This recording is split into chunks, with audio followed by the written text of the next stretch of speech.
guys, we have a really fun show for you guys tonight. We got headliner Kyle Cease with a hilarious feature and some special guest spots. So you guys have to be a great crowd, especially for this next guy. It's his very first time performing at a comedy club. That's pretty exciting, right, guys? Yeah. So be supportive, show him some love. Put your hands together for Jim Shaw, everybody.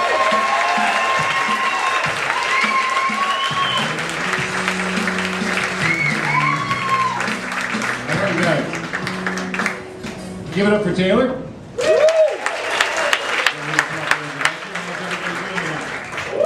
I love being down here. They said I was going to come down to Irvine, and the first thing I did is brought out my recession voice. I said, oh, fucking hey, I'm here. I am here, man. Good to see you guys are out here with the recession. You're spending some money, making everything good. That's where I came up with my voice. It's just been so hard, but you have to deal with it. You have to move on. So I decided to just kind of act snooty after work, just to kind of deal with it.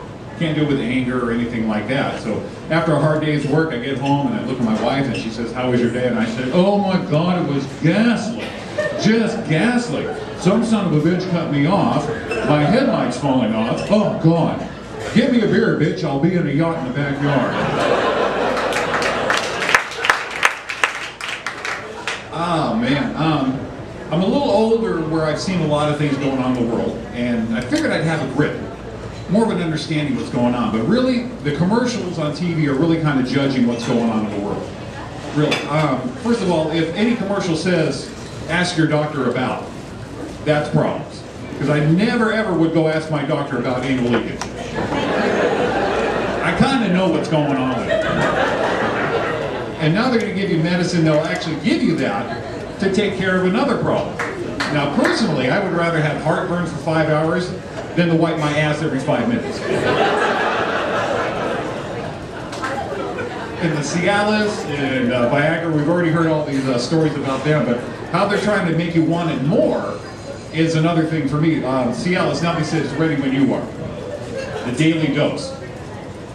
Well, I'm married, I don't need a daily dose. So I got laid 5 times in the last 2 years, I'm good. So the daily dose of this Cialis is, the only thing I can think of being married is, does it come with duct tape? No? Not tonight? All right.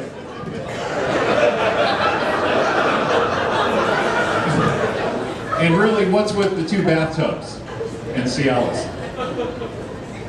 I've had sex in a bathtub with someone, but I haven't had a bathtub next to me. What was this thing, magical? That doesn't make sense to me. Also, though, now the things that used to scare me are good for you. They make it sound so great. Herpes. Always gets a laugh. Never got a laugh when it came out.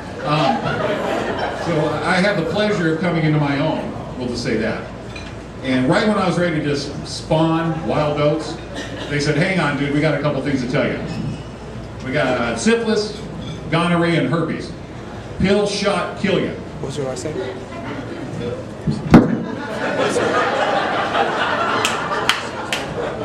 They said, it's okay though, if you wore a condom, that might stop most of it.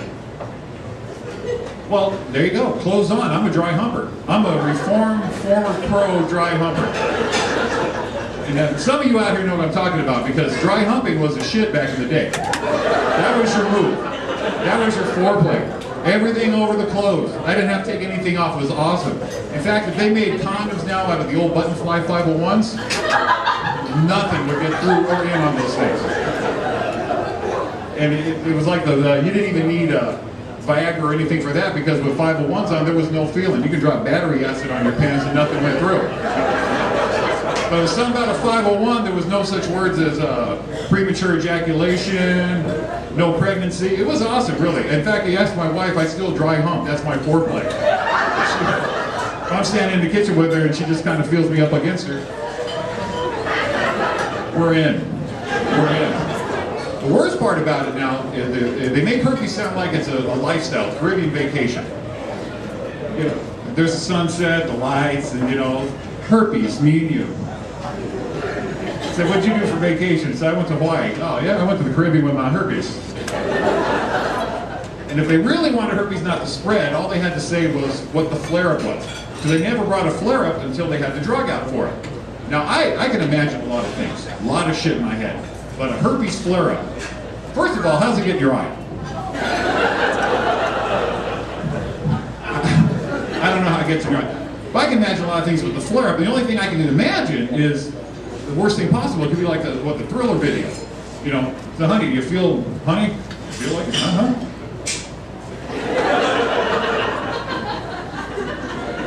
Oh, get away, get away. Now that's a killer flare-up. That'll stop everything right there.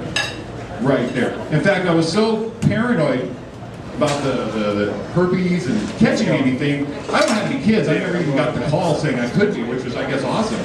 But I didn't really wear a condom until I married my wife. And the reason why is because they stuck an incubation period on you. They fucked me up on this. They said there was a 7-year incubation period. So you had 7 years now to find out even if you were messed up. I didn't even want to masturbate anymore. I figured it was going to fly up off the floor and get me. So when I married my wife, I still had like 3 years on my incubation period. I was like, on parole. I can't, honey, I can't. So by the time I was able to like free myself of the condom, and the guys are with me on this, they're just waiting for the day to not use the condom, right? Right? Free Willy. Free Willy. My poor wife, first couple years of that, it's the one pump Rainbird. Sorry, babe. So to this day, on Valentine's Day and our anniversary, I put on a condom just so she can enjoy the whole day with me. Just so she can stay with me on that. Now, I have relatives in and out of town, and it's always fun because we always have a good time, but you know, they're getting older and hearing's going down. Well, this morning, my mother-in-law asked me, she says, do you want to watch golf, the British Open? And she says, she goes, Jimmy, what channel is that on? I said, 784. And she looks at me and she goes, 784? Yeah, that's a channel. And when you're done, call my dad. He's at Yukon 95533. Yeah, he's already on. That was mine right there. Let's see. Very much. Let's see. I think that's it for me, guys. I really appreciate your time and enjoy the rest of the show. And